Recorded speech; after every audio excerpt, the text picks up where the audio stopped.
अस्सलाम वालेकुम friends, this is Abdul Wahab Shah from unbox Babaji YouTube channel. दोस्तों, आज की वीडियो में आपके लिए लाया हूँ टेक्नो कैमन 12 एयर का रिव्यू। अगर आप जानना चाहते हैं इस सेट के बारे में कि क्या अच्छी चीज़ें हैं, क्या क्या अच्छे फीचर्स आपको यहाँ पे मिल रहे हैं और क्या इसके अंदर जो हैं कमियाँ हैं और आपको ये मोबाइल लेना चाहिए या नहीं, तो इस वीडियो को लास्ट तक देखते रहिए। इसमें मैं आपको कंप्लीट इसकी डिटेल बताऊँगा, रिव्यू बताऊँगा, क्योंकि मैं इससे 3 से 4 दिन हो गए हैं गालिबन इसको यूज़ कर रहा हूँ और सारी चीज़ें मैंने इसकी जो है चेक की हैं। तो मैं आपको जो है इसके बारे में बताऊंगा कि क्या क्या चीज़ें आपको मिल रही हैं। सबसे पहले अगर बात करें दोस्तों इसके फीचर्स की, तो 20,000 रुपये का प्राइस टैग के साथ ये मार्केट में अवेलेबल होगा आपको 1 नवंबर से। अगर आप उससे पहले लेना चाहें तो दराज से आपको मिल जाएगा 19,999 में। और अगर आप जो है थोड़ा वेट कर लेंगे 1 नवंबर से ये ऑफलाइन मार्केट्स में अवेलेबल होगा, हो सकता है वहाँ पर आपको मज़ीद डिस्काउंट देखने को मिले और कम प्राइसेस देखने को मिले। तो बात कर लेते हैं 20,000 रुपये में आपको दोस्तों क्या क्या फ़ीचर्स यहाँ पे मिल रहे हैं। तो सबसे पहले आपको यहाँ पे मिल जाती है बहुत बड़ी स्क्रीन, 6.55 इंच की स्क्रीन, जो कि आम तौर पर इस प्राइस टैग के मोबाइल्स में नहीं देखने को मिलती। और ये जो दोस्तों 6.55 इंच स्क्रीन है, ये 720 पिक्सल है और IPS LCD है। कोई भी इसके ऊपर प्रोटेक्शन गोरिल्ला ग्लास वगैरह की नहीं है, तो इसलिए आपको इसको थोड़ा ध्यान से यूज़ करना है। अगर ये आपसे गिर जाता है तो स्क्रीन जो है वो सीरियसली डैमेज हो सकती है। इसके अलावा दोस्तों आपको यहाँ पे बैक साइड पे ट्रिपल जो है कैमरा मिल जाता है, ट्रिपल रियर कैमरा, साथ LED फ्लैश। उसके अलावा आपको जो है फिंगरप्रिंट सेंसर, फ्रंट कैमरा जो है मिल जाता है। इसके अलावा आपको जो है फेस ID की सहूलत भी यहाँ पे मिल जाती है। यहाँ पे अगर बात करें दोस्तों इसके प्रोसेसर की, तो यहाँ पे आपको क्वाड कोर प्रोसेसर मिल जाता है, जो कि आपकी गेमिंग वगैरह का एक्सपीरियंस बहुत ही बेहतर बना सकता है और आप इसमें अच्छी तरह से गेमिंग वगैरह कर सकते हो। साथ के साथ आपको मिलता है 4 GB का रैम इस मोबाइल फ़ोन में और 64 GB की आपको जो है इंटरनल स्टोरेज देखने को मिल जाती है। ओके, तो दोस्तों अगर हम बात करें कैमरास की क्वालिटी की, तो रेयर और फ्रंट दोनों कैमरा की क्वालिटी जो है डिसेंट है दोस्तों। बहुत ज़्यादा अच्छी भी नहीं है और बहुत ज़्यादा बुरी भी नहीं है, दरमियान में है। मतलब कि आप इससे अच्छे क्लिक्स ले सकते हो अगर आप चाहो तो। इसके अलावा आपको बहुत अच्छे फीचर्स यहाँ पे मिल जाते हैं। रेयर कैमरा में भी आपको बहुत ज़्यादा फीचर मिल जाते हैं और जो फ्रंट कैमरा है उसमें भी आपको बहुत ज़्यादा फीचर मिल जाते हैं। जैसे कि रेयर कैमरा में आपको बुके इफेक्ट मिल जाता है, पोर्ट्रेट मोड मिल जाता है, AI कैमरा मिल जाता है। इसके अलावा AR शॉट मिल जाते हैं, मतलब आप कोई कार्टून वगैरह बनना चाहते हो या कुछ भी उसके अंदर मज़ीद आप ऐड करना चाहते हो अपनी पिक्चर्स या वीडियोज़ में, तो आप वो कर सकते हो। साथ के साथ जो फ्रंट कैमरा है उसके अंदर आपको पोर्ट्रेट देखने को मिल जाता है, पोर्ट्रेट मोड, जिससे आपको बहुत ही अच्छी और बहुत ही क्लियर जो है सेल्फीज़ आप जो है क्लिक कर सकते हो। यहाँ पे बात करें दोस्तों अगर गेमिंग की, तो यहाँ पे मैंने 3 से 4 दिन इसको यूज़ करने के दौरान 3 गेम्स का यूज़ किया है, 3 गेम्स को चेक किया है, जिसमें PUBG मोबाइल है, उसके अलावा जो है कॉल ऑफ ड्यूटी मोबाइल और एसफल्ट 9। ये तीनों गेम जो है मेरा ख्याल है बहुत ही हैवी किस्म की गेम्स हैं। इन तीनों को मैंने इस पर चेक किया, स्मूथली वर्क कर रही थी, कोई इसमें मुझे ज़्यादा लैगिंग देखने को नहीं मिली और बहुत ही अच्छा जो है रिस्पॉन्स देखने को मिला है।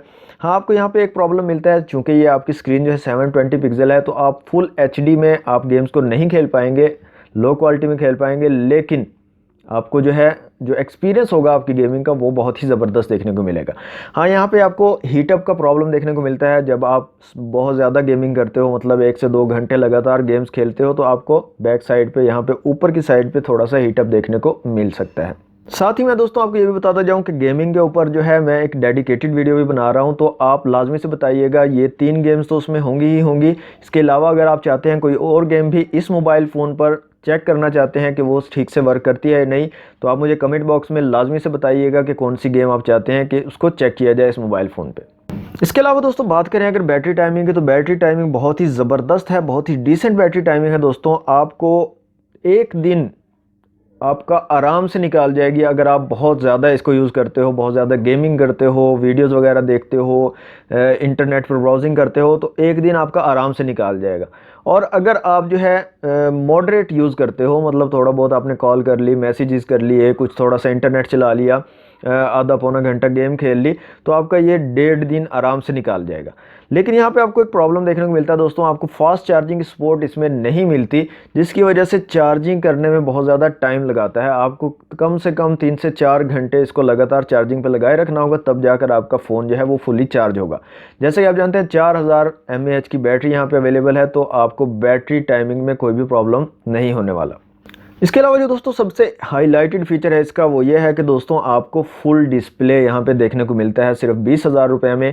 यहाँ पे जो कैमरा है इसके डिस्प्ले के अंदर है, जिसको पंच होल कैमरा भी कहते हैं, पंच होल डिस्प्ले भी कहते हैं, तो वो आपको डिस्प्ले देखने को मिल जाता है। मतलब कि आपको यहाँ पे नॉच वगैरह बिल्कुल भी देखने को नहीं मिलेगी। पूरी की पूरी स्क्रीन आपके पास अवेलेबल है वर्क एरिया के तौर पर, आप इसके ऊपर वीडियोज़ देखें, कोई भी काम कर सकते हैं, तो पूरी स्क्रीन आपके पास अवेलेबल है। इसके अलावा दोस्तों काफ़ी लोगों का क्वेश्चन होता है कि जो मल्टीटास्किंग है, मल्टीटास्किंग से मुराद ये कि बहुत ज़्यादा ऐप्स आप जो है एक टाइम पे ओपन कर लेते हैं तो उसमें आपका मोबाइल हैंग होना स्टार्ट हो जाता है या लैगिंग करना लग जाता है। तो उस तरह का प्रॉब्लम मुझे इसमें अभी तक देखने को नहीं मिला। मैंने काफ़ी ज़्यादा ऐप्स जो है बैक वक्त जो है ओपन करके भी देखी हैं और यूज़ करके भी देखी हैं, तो उस तरह का कोई भी प्रॉब्लम अभी तक मुझे इसमें देखने को नहीं मिला। ओके तो फ्रेंड्स, लास्ट में अगर आप बात करते हैं कि मैं आपको ये रिकमेंड करता हूं कि नहीं कि इसको लेना चाहिए, तो दोस्तों अगर आप मेरे रिकमेंडेशन की बात करें तो मैं 100% इसको रिकमेंड करूंगा कि अगर आप एक नया फ़ोन लेना चाहते हैं तो ये फ़ोन बहुत ही ज़बरदस्त है, बहुत कम प्राइस टैग के साथ है। एक तो 20,000 रुपये में आपको कोई भी फ़ोन ऐसा नहीं मिलेगा जिसमें इतने ज़्यादा आपको फ़ीचर मिले। आपको कम से कम जो है 35 से 40,000 रुपये में इस तरह का फ़ोन मिलेगा। तो आपके जो है 20,000 रुपये लगेंगे और एक अच्छा डिवाइस आपको मिल जाएगा जिसके अंदर आप गेमिंग भी कर सकते हो, जिसके अंदर आप जो है टिकटॉक की वीडियोस भी बना सकते हो, जिसका कैमरा क्वालिटी भी बेहतर है, यानी कि इतना ज़्यादा अच्छा भी नहीं है, इतना ज़्यादा बुरा भी नहीं है, एवरेज कैमरा क्वालिटी भी आपको अवेलेबल मिलती है, एक बड़ी स्क्रीन आपको मिल जाती है। तो बहुत ज़्यादा आपको यहाँ पे एक्सटेंसिव फीचर मिल जाते हैं इसके अंदर 20,000 रुपये में। तो मैं आपको 100% रिकमेंड करूँगा कि आप अगर मोबाइल लेना चाह रहे हैं तो ये लाजमी से ख़रीदिए, बहुत अच्छी डिवाइस है। तो दोस्तों आज की वीडियो में इतना ही। अगर आपको मज़ीद इसकी वीडियोस देखनी है तो चैनल को लाजमी से सब्सक्राइब कर लें, अनबॉक्स बाबाजी चैनल को, और साथ में बेल आइकन को लाजमी से प्रेस करें ताकि न्यू वीडियोस के आपको नोटिफिकेशन मिल सके। साथ के साथ अगर आपको मज़ीद कोई फीचर्स इसके जानने हैं या चेक करवाने हैं, और जैसे कि मैंने आपको बताया कि गेम्स के ऊपर जो है डेडिकेटेड वीडियो बनाने वाला हूँ, तो जो भी गेम्स आपको चेक करवानी हो तो आप कमेंट में मुझे लाजमी से बताइएगा। नेक्स्ट वीडियो जब गेमिंग की बनेगी तो उसमें मैं उन गेम्स को लाजमी से ऐड करूँगा ताकि आपको कुछ आइडिया हो सके। सो फ्रेंड्स, आज के लिए इतना ही। उम्मीद है आपको आज की वीडियो अच्छी लगी होगी। वीडियो अच्छी लगी तो लाइक और शेयर जरूर कीजिएगा। चैनल को सब्सक्राइब नहीं करें तो जल्दी से सब्सक्राइब करें। मिलते हैं नेक्स्ट वीडियो में। Thanks for watching. अल्लाह हाफिज़।